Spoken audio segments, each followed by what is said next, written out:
In the vast landscape of human experience, few illusions shape life as powerfully as the sense of I. The idea of being a distinct, independent self stands at the center of perception, guiding thoughts, emotions, and actions.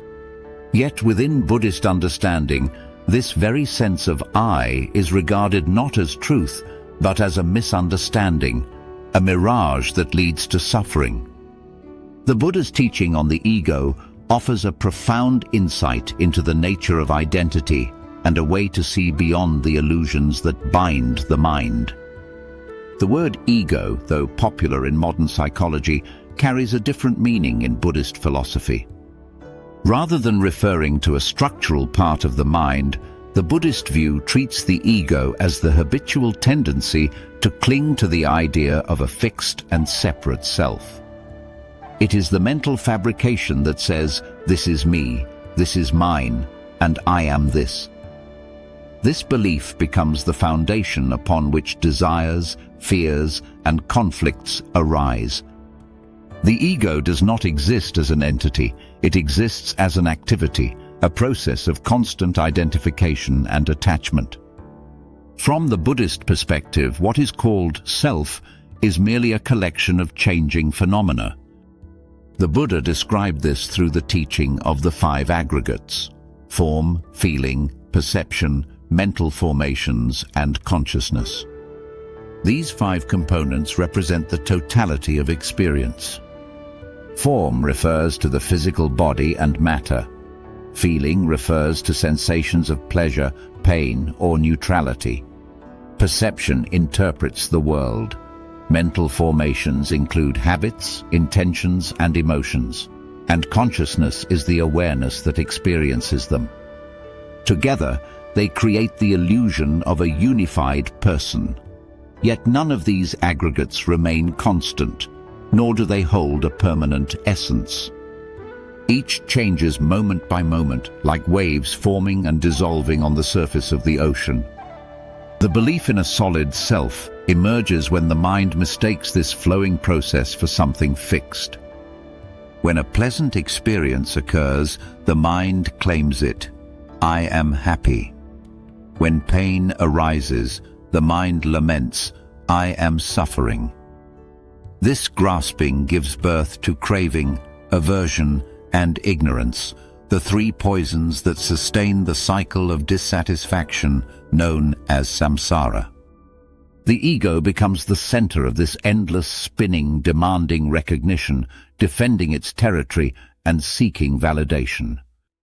It divides the world into me and others, creating a sense of separation that obscures the natural interconnection of all existence.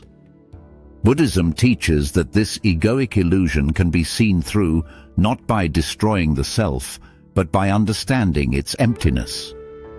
Emptiness in this context does not mean nothingness. It means that things, including the self, do not exist independently or permanently. Every thought, emotion, and physical form arises due to causes and conditions. Just as a flame depends on the wick and oil to burn, the sense of self depends on conditions such as memory, perception, and social interaction. When these conditions change, the identity changes as well. Seeing this interdependent nature reveals that the ego is not a solid being, but a transient appearance. This insight, known as Anatta or non-self, forms one of the central pillars of Buddhist wisdom. It invites a direct recognition of the truth that no permanent I can be found. What is called self is like a story continuously written and rewritten by the mind. The problem is not the story itself, but the belief that it is the whole truth. By holding tightly to roles, opinions, or identities, the mind creates boundaries that limit freedom. Yet when these boundaries dissolve, a more spacious awareness emerges, one that is not defined by preference, fear, or possession. In daily life, this understanding is not an abstract philosophy, but a practical key to peace. Consider a simple situation. Someone offers praise, and the heart lifts with pride. Someone criticizes, and the heart contracts with pain. Both reactions arise because of identification with an image of self. The ego interprets praise as confirmation of worth and criticism as a threat to existence. However, when the illusion of ego is seen, praise and blame lose their power to disturb. They become passing sounds, not verdicts upon an identity. This equanimity does not come from indifference, but from wisdom that recognizes the fleeting nature of all experiences. The ego's greatest deception is convincing the mind that happiness depends on strengthening the self, gaining more, becoming more, achieving more. Yet in Buddhist understanding, true contentment arises when the grasping self relaxes. When the mind ceases to cling to possessions, status, or opinions, a deep stillness unfolds.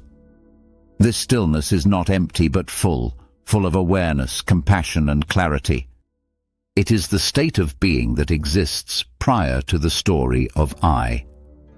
In this state, actions are guided not by self-interest, but by understanding. Compassion arises naturally, for the boundaries between self and others have softened. To see through the ego is not to deny individuality. Buddhism does not reject personality, thought, or character. It simply points out that these are impermanent expressions, not ultimate truths. Just as a rainbow appears vivid yet has no substance, the self appears vivid in experience, yet lacks independent reality. When this is understood, life is lived with a lighter touch. There is no need to defend an identity or struggle to prove existence. Effort becomes effortless and action becomes spontaneous. Meditation plays a vital role in realizing this truth. Through mindfulness, the mind begins to observe its own patterns, the arising of thoughts, emotions, and reactions. Over time, this observation reveals that everything observed is changing. There is a gap between awareness and the contents of awareness. That gap is the opening to freedom. Within it, the realization dawns that awareness itself, the pure knowing that witnesses all experiences, is not bound by any identity. It is not the ego. It is the ground upon which all experience unfolds. When this recognition deepens, the distinction between who one thinks one is and who one truly is becomes clear. The imagined self is the collection of memories, labels, and roles that constantly shift with circumstance. The true nature is the awareness that observes them all, unaffected, silent, and free. The imagined self is built from comparison and contrast. The true nature exists beyond duality. The imagined self seeks permanence in impermanent things. The true nature rests in the flow of change without resistance. In essence, the Buddhist path is the journey from identification to understanding, from illusion to clarity. The ego is not an enemy to be fought, but a misunderstanding to be seen through. Once seen, it loses its grip. What remains is a natural state of being, simple, awake, and compassionate. The Buddha described this realization as awakening, not because something new is gained, but because the veil of illusion is lifted. The ordinary mind constantly chases after identity and meaning, while the awakened mind rests in the recognition that there is nothing to chase. Life unfolds naturally, like a river flowing to the sea. There is no self-controlling the current, only the movement of causes and conditions observed by awareness itself. In this understanding, freedom is found not by adding anything to life, but by removing the false notions that obscure it. The ego whispers, "I must become." Wisdom responds, "There is nothing to become." The ego clings to stories of who it is. Insight reveals that all stories are temporary. When the illusion of self fades, what remains is peace, not as an achievement, but as the natural state that has always been present beneath the noise of identity. The Buddhist view of ego invites a profound simplicity. It teaches that who one thinks one is, a name, a role, a body, a story, is but a fleeting reflection. Who one truly is cannot be described or contained, for it is the silent witness of all appearances. To live from this realization is to move through life without the burden of self-importance or fear. It is to see others not as separate beings but as expressions of the same life, the same awareness. In the end, the teaching points toward freedom from illusion. The ego constructs walls, wisdom dissolves them. The ego seeks permanence. Understanding finds peace in impermanence. The ego clings to identity. Truth reveals the boundless nature of being. When this truth is known, the question of who one is no longer needs an answer. The silence of understanding itself becomes the answer, a quiet recognition that beyond the story of self lies the vastness of reality, untouched and eternal.